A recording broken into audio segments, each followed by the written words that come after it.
আল্লাহ রব্বুল আলামিন সূরাতুল হিজরের 43-44 নম্বর আয়াতের মধ্যে বলেন, ওয়া ইন্না জাহান্নামা লামাউইদুহুম আজমাইন, নিশ্চয়ই জাহান্নাম তাদের প্রত্যেকেরই প্রতিশ্রুত স্থান হবে।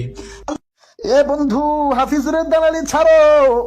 আল্লাহ তাআলা এত নাজ নেয়ামত দান করছে, এত সুন্দর কণ্ঠ দান করছে, কারো দালালি করার জন্য না, একমাত্র জন্য বলি। কারো দালালি করার দরকার নাই, কারো সুর নকল করার দরকার নাই। আল্লাহ তোমার যে সুর দিছে ওই সুরটা নিয়ে সন্তুষ্ট থাকো।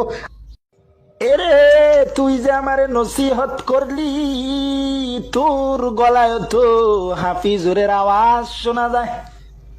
তুইও তো হাফিজুরের দালালি কইরা কইরা আরেকজন রে নসিহত দেস না,